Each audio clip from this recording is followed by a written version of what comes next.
এটা হচ্ছে গ্রাফাইটের চিত্র, এটা আমাদের আঁকা শিখতে হবে, ঠিক আছে? এটা কিভাবে আমরা আঁকা শিখবো? এটা আঁকা শিখবো হচ্ছে আমরা ষড়ভুজ, বুঝে যাচ্ছে ষড়ভুজ।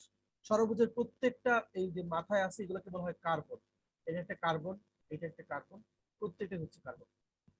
আর গ্রাফাইটে যেটা ঘটে, প্রত্যেকটা কার্বন পরমাণু অপর তিনটা কার্বন পরমাণুর সঙ্গে বন্ধনে যুক্ত থাকে।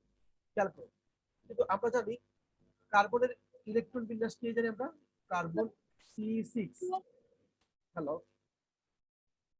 1s2 2s2 2px1 2py1। আর উত্তেজিত অবস্থায় কি হয়? স্যার আপনার কথা আস্তে আস্তে কিচ্ছু শুনতেছি না। কে শুনছিল? স্যার শুনতে প্রবলেম হচ্ছে। স্যার আপনার কথা সত্যি অনেক আস্তে শোনাইতেছে। স্যার কিচ্ছু শোনা যায় না। আজকে তো ক্লাস নিলাম, সমস্যা হয় মাঝে মাঝে। খেয়াল করো, আমরা চেষ্টা করি বোঝার। কার্বন 6 এটা হচ্ছে 1s2 2s2 2px1 2py1। কিন্তু আমরা যদি এটাকে উত্তেজিত করি কি অবস্থা হয়? কার্বন 6 হয়ে গিয়ে তোমার 1s2 2s1 2px1 2py1 আর হচ্ছে 2pz1। এই শেষ কক্ষপথে 4টা ইলেকট্রন থাকে।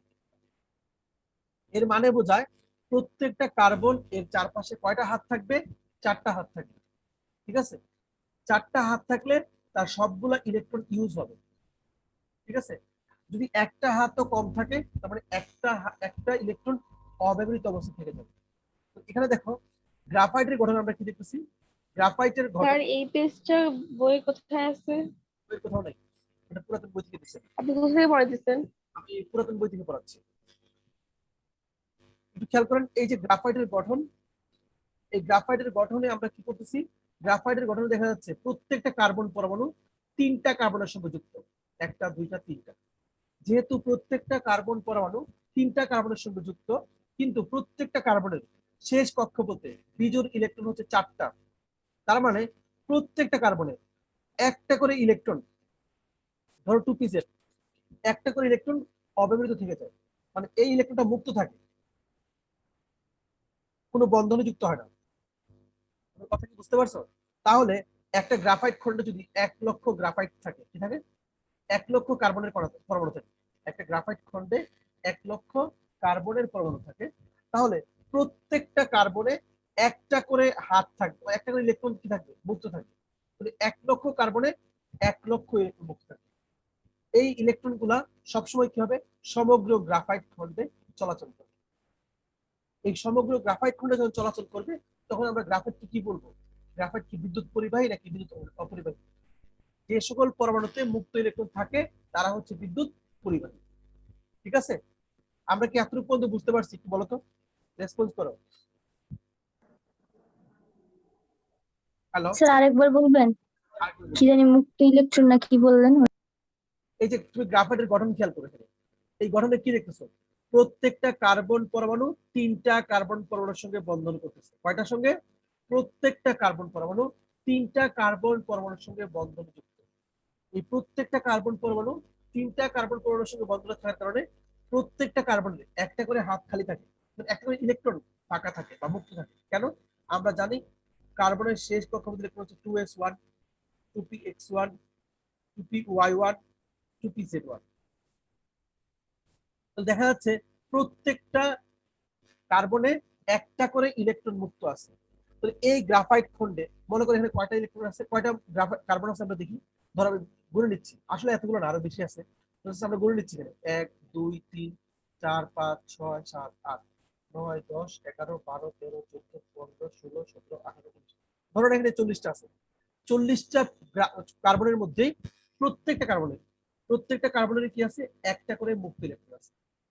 আসলে একটা গ্রাফাইট খন্ডে 40টা কার্বন থাকে না, লক্ষ লক্ষ থাকে, কুড়ি কুড়ি থাকে।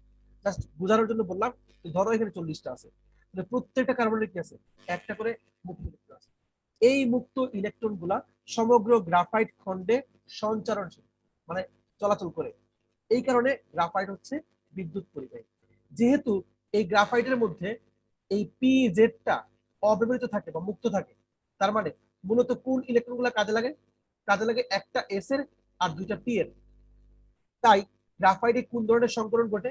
এটাকে বলা হয় sp2 সংকরণ। সংকরণ মানে মিশ্রণ, sp2 সরি। গ্রাফাইট হচ্ছে sp2, মানে একটা এস এর ইলেকট্রন কাজে লাগতেছে আর দুইটা পি এর ইলেকট্রন, এটাকে বলা হয় sp2 সংকরণ। এটা এক্সট্রা লিখে নিতে পারো যে গ্রাফাইটে sp2 সংকরণ ঘটে এবং প্রতিটি কার্বন পরমাণু, একটু খেয়াল করে লেখা আছে।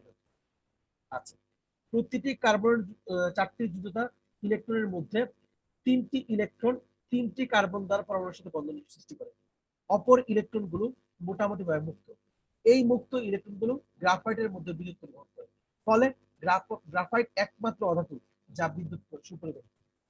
গ্রাফাইট অধাতু হওয়া সত্ত্বেও সে বিদ্যুৎ সুপরিবাহী হয়। এবং গ্রাফাইটে কি ঘটে? sp2 সংকরণ ঘটে। sp2 সংকরণ ঘটে। আর হীরক দেখছিলাম অনেক শক্ত, হার্ড, কিন্তু গ্রাফাইট কিন্তু এতটা হার্ড না। গ্রাফাইট হচ্ছে, গ্রাফাইটের মধ্যে কি বন্ধন? সমযোজী বন্ধন। হীরকেও সমযোজী বন্ধন, গ্রাফাইটও সমযোজী বন্ধন। বাট গ্রাফাইটের এতটা হার্ড না, কারণ কি?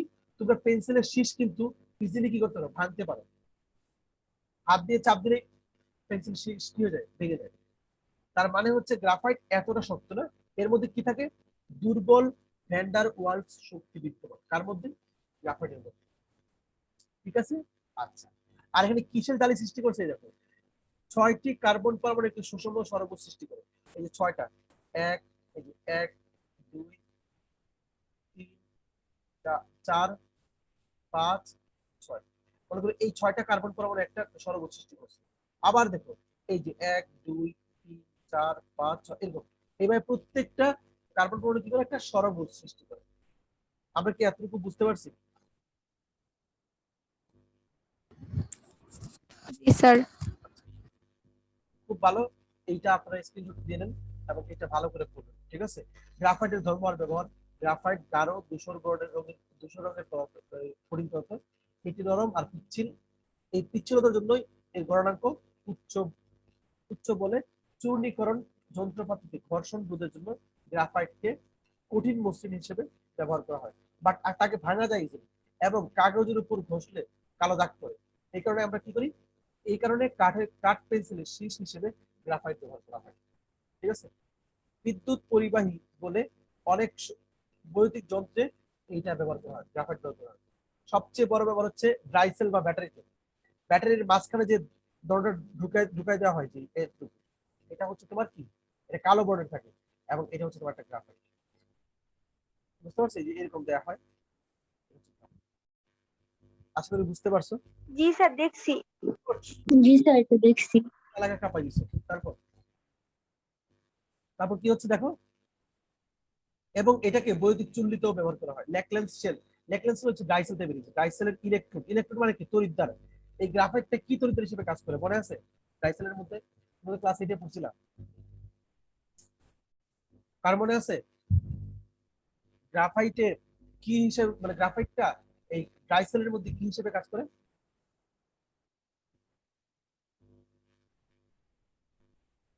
গ্রাফাইট তড়িৎদ্বার। তড়িৎদ্বার কি হিসেবে কাজ করে? ক্যাথোড হিসেবে কাজ করে, এবং এটা পজিটিভ তড়িৎদ্বার। ঠিক আছে। আবার দেখো, এই গ্রাফাইট দিয়ে তুমি তড়িৎ বিশ্লেষণ কোষ তৈরি করতে পারো। এইটাও কিন্তু তোমরা ক্লাস 8 এ পড়ছো, মনে আছে? জি স্যার। এই যে এরকম একটা ইয়ে দিছো, আমি কি করা দেখাচ্ছি তোমাদের।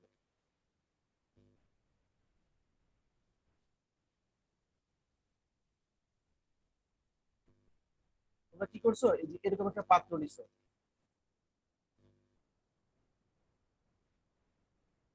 এই পাত্রের মধ্যে বিরুদ্ধ দণ্ড কি করছো? কি ব্যবহার করছো? এখানে একটা, এখানে। তারপর কি করছো? একটা তার দিয়ে যুক্ত করছো, বৈদ্যুতিক তার দিয়ে। আচ্ছা, এখানে হচ্ছে গিয়ে তোমার মনে করো এই যে তামার তার দিয়ে।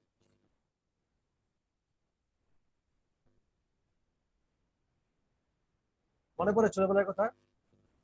মাঝখানে ব্যাটারি যুক্ত করছো, করছো ব্যাটারি। ব্যাটারি বলতে গেলে একটা বিদ্যুৎ কোষ, যেটাকে তোমরা এইভাবে চিহ্ন দিয়ে বলতে।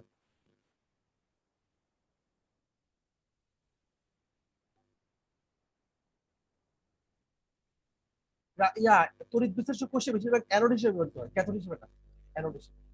আচ্ছা, এবার দেখো এই যে এখানে কি বলতে পারি দেখো, এটা হচ্ছে পজিটিভ, এই পাশটা নেগেটিভ, নেগেটিভ, আর এটা পজিটিভ হলে এটা হবে পজিটিভ।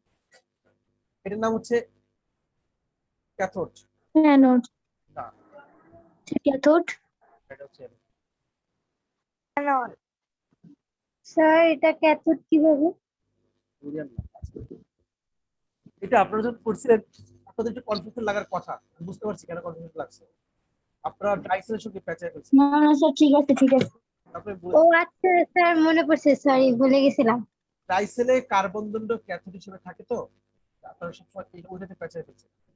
ডাইসেলের ক্ষেত্রে এরকম হয়, কিন্তু এটা কেন ক্যাথোড আমি বলতেছি এখন, এটা অবশ্যই কারণ আছে। কারণটা হচ্ছে যে তড়িৎদ্বার, এই যে তড়িৎদ্বার, এটার নাম হচ্ছে কি তড়িৎদ্বার, ব্যাটারি ঋণাত্মক প্রান্তের সঙ্গে যুক্ত, তার নাম হচ্ছে ক্যাথোড। আসলে ব্যাটারির এটা কিন্তু অ্যানোড, ব্যাটারির নেগেটিভ কিন্তু অ্যানোড, আর ব্যাটারির পজিটিভ কি বলতো ক্যাথোড। তাহলে বিন্যাসটা কেমন হবে?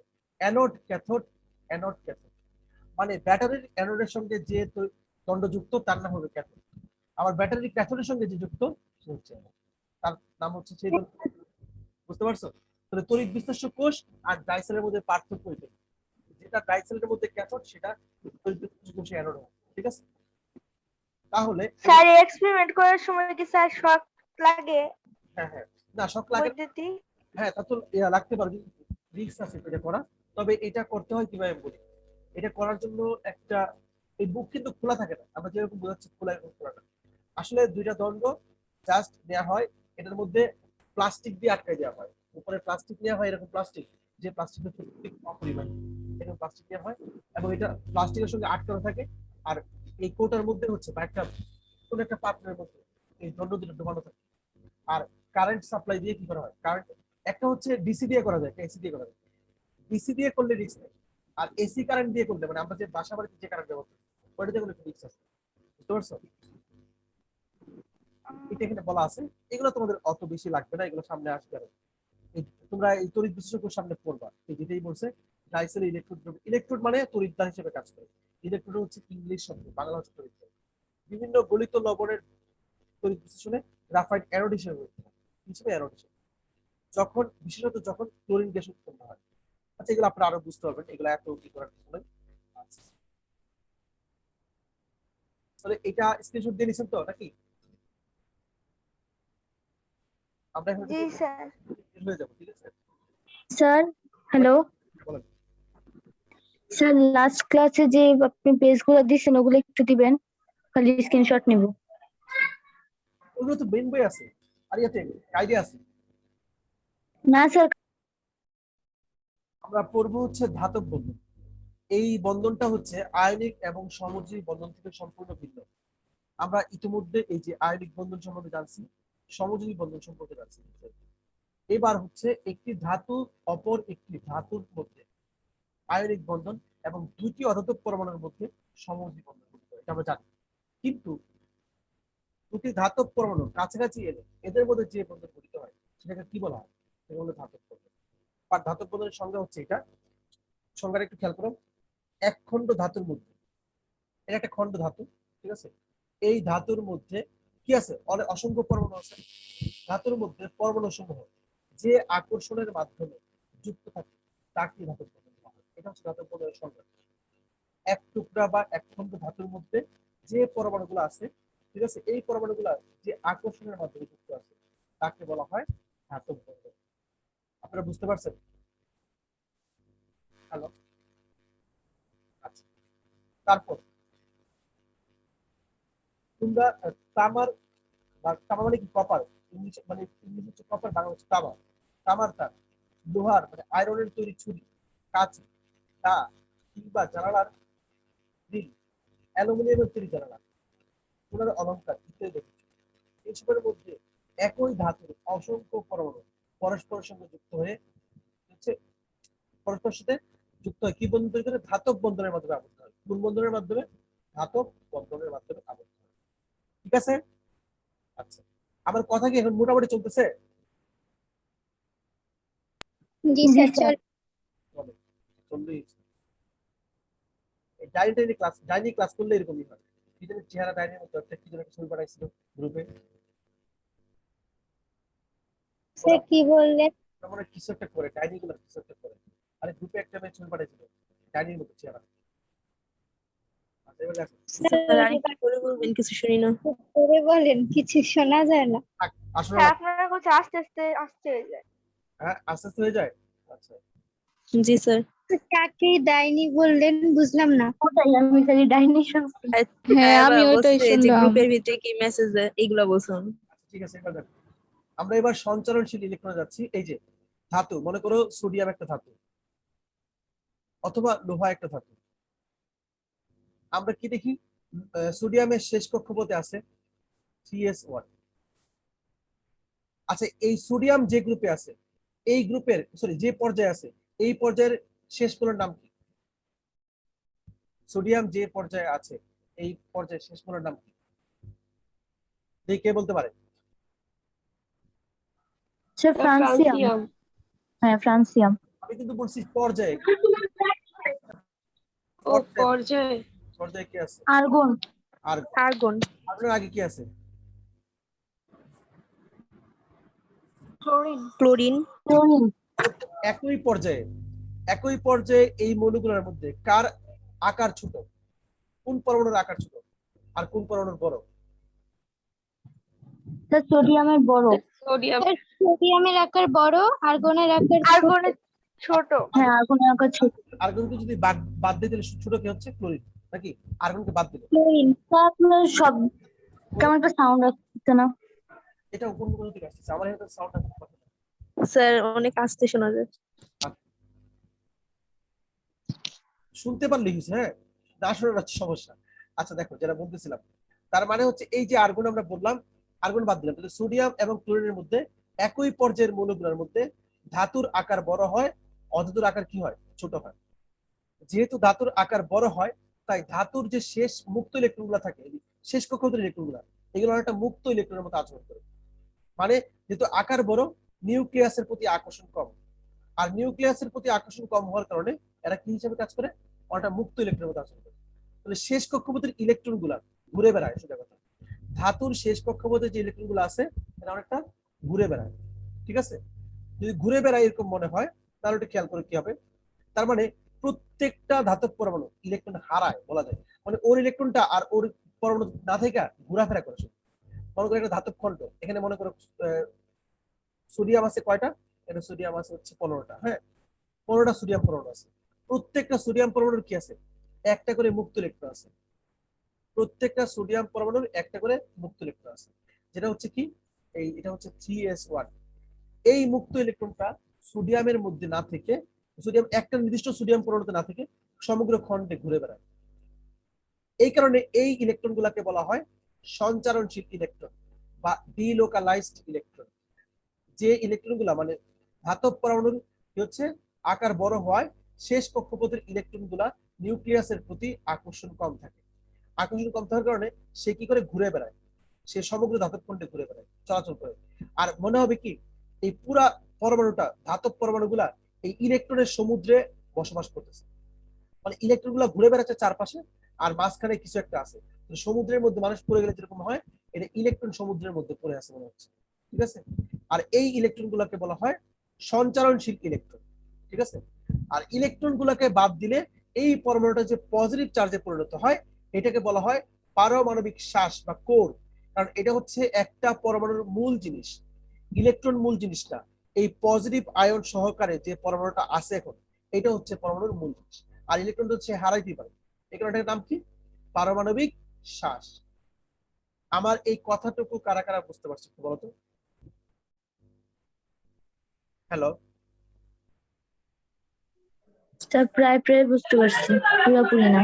আরো বুঝতে পারবেন সামনে সামনে আরো আর একটু করে স্যার একটু ম্যাটারটা আর একটু ক্লিয়ার করে দেন। আরো ক্লিয়ার করবো সমস্যা নেই এখানে আসলে আপনারা দেখেন দেখলেই বুঝতে পারবেন এই যে প্রশ্ন হলো ধাতব বন্ধন কিভাবে তৈরি হয় প্রত্যেক ধাতব পরমাণুর ইলেকট্রন বিন্যাসে সর্বশেষ শক্তি স্তরে সাধারণত একটি দুইটি বা তিনটি ইলেকট্রন থাকে এবং এদের আকার একই পর্যায়ে অধাতব পরমাণুর আকারের চেয়ে বড় এটা তো আমরা বলছি একটু আগে যে সোডিয়ামের আকার ক্লোরিন থেকে বড় একই পর্যায়ে যারা আছে আবার পটাশিয়ামের আকার হচ্ছে ব্রোমিন থেকে বড় কারণ পটাশিয়ামের ওই চতুর্থ পর্যায়ে আছে, কিন্তু পটাশিয়ামের শেষ কক্ষপথের ইলেকট্রনটা নিউক্লিয়াস থেকে দূরে থাকে, আর শেষ কক্ষপথে মাত্র একটা ইলেকট্রন থাকে। তাই এই পটাশিয়াম এবং ব্রোমিন এরা একই পর্যায়ে থাকার পরেও পটাশিয়ামের আকার বড়, ব্রোমিনের আকার ছোট।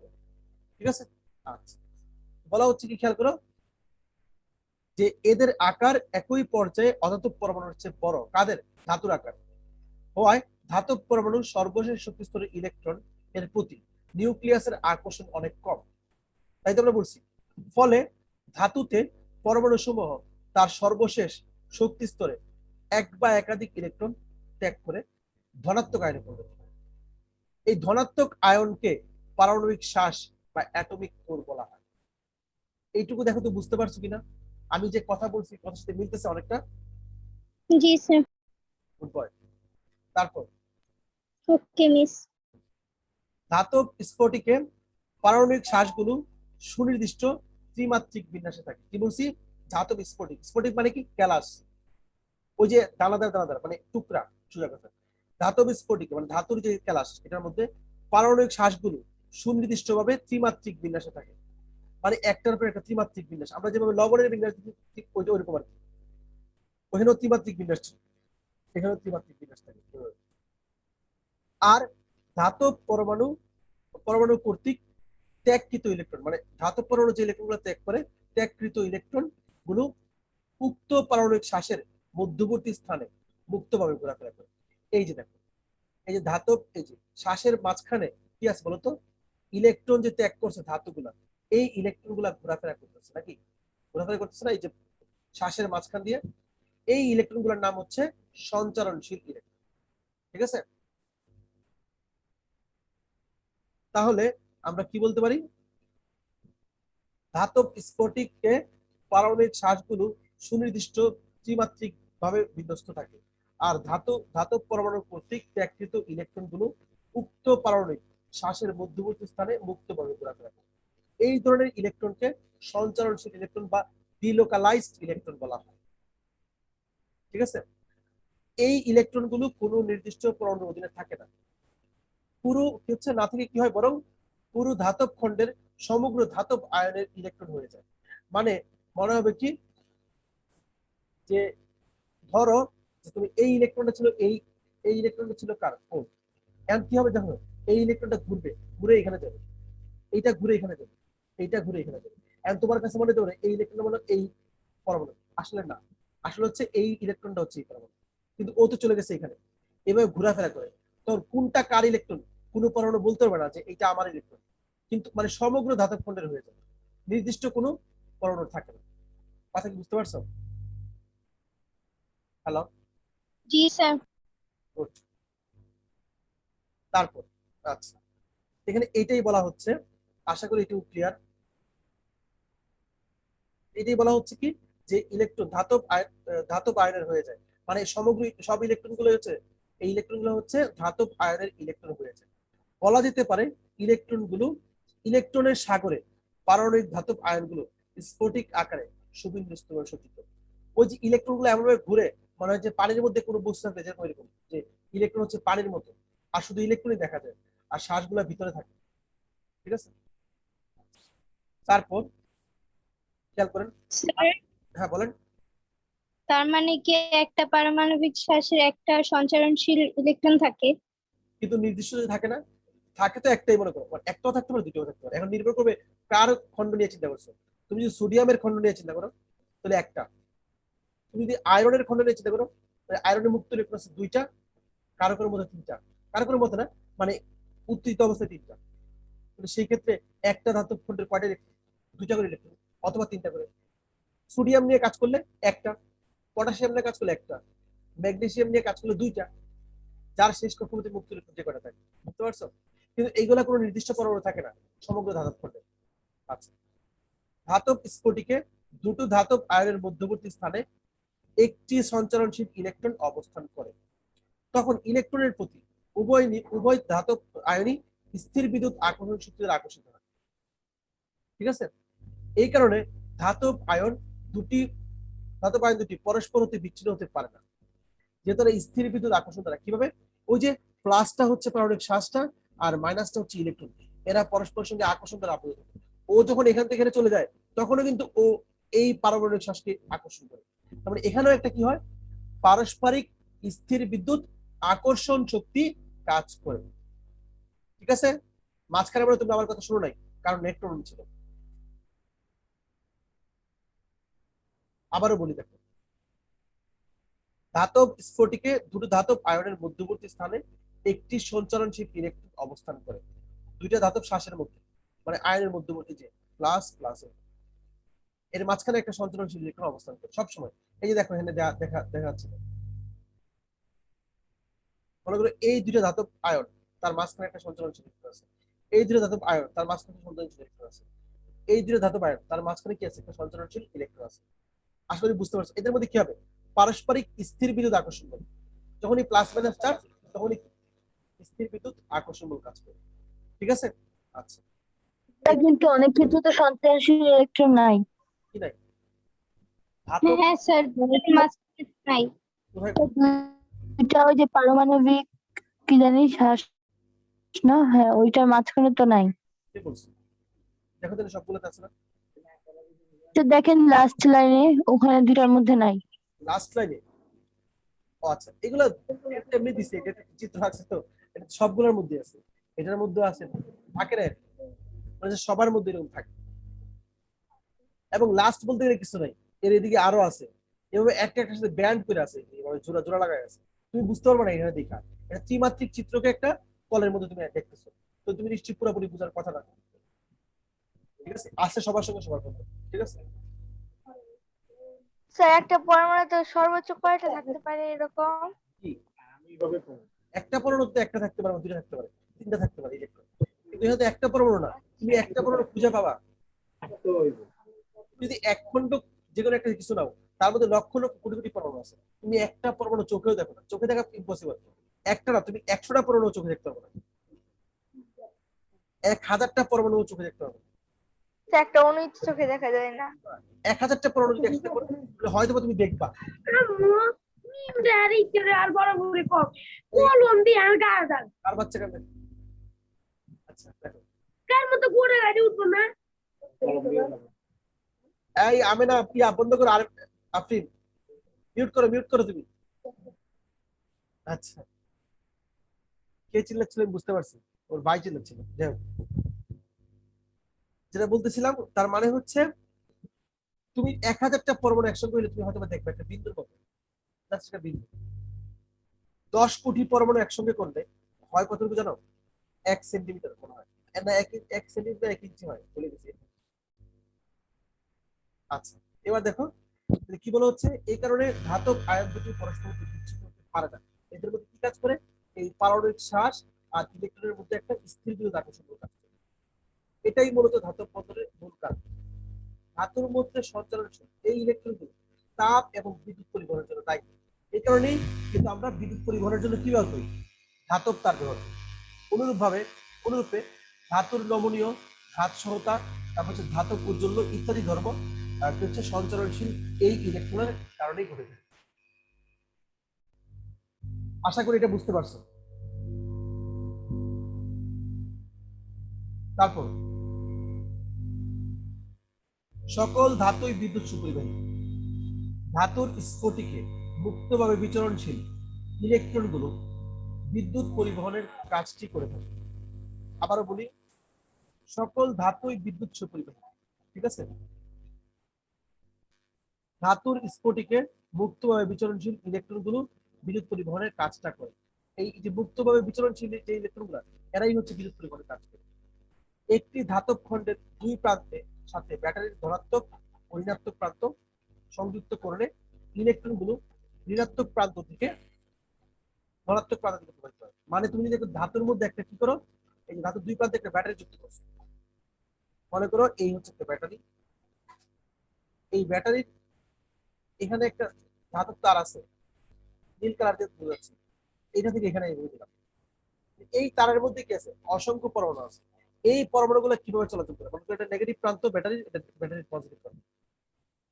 নেগেটিভ প্রান্তের বিকর্ষণে এই ধাতুর যে ইলেকট্রন গুলো আছে, এই ইলেকট্রন গুলো যায় কোন দিকে, পজিটিভ প্রান্তের দিকে। আর এই যে নেগেটিভ ইলেকট্রন গুলো যে যায় পজিটিভ প্রান্তের দিকে যায়, এই কারণে কি হয়, তার দিয়ে ইলেকট্রন ফ্লো হয়, আর ইলেকট্রনের প্রবাহ মানে কি? বিদ্যুৎ প্রবাহ। এই কারণে হচ্ছে ধাতু সমূহ হচ্ছে বিদ্যুৎ পরিবাহী। আপনারা কি বুঝতে পারছেন আমার কথা?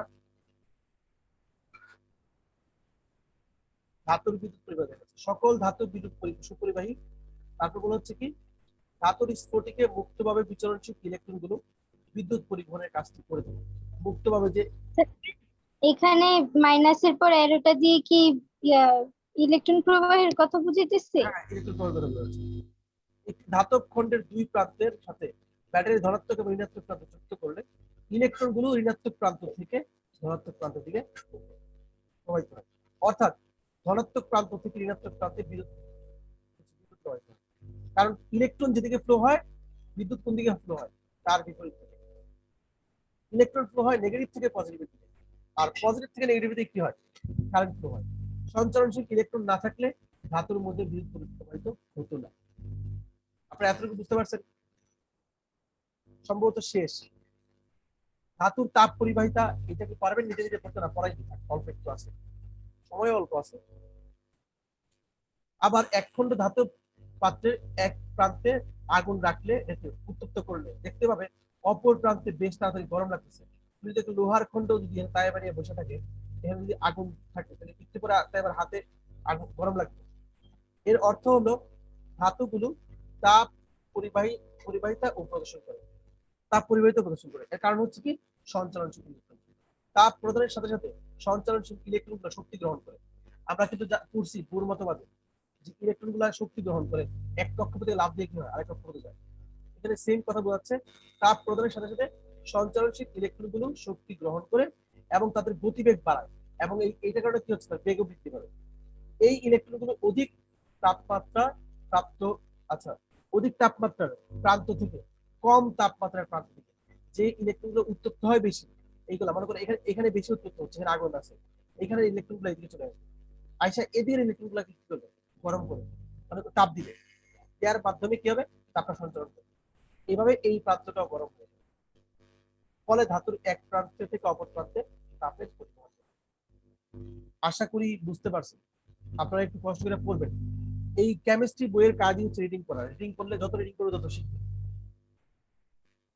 আর একবার না, বারবার পড়বে। কয়বার জানেন?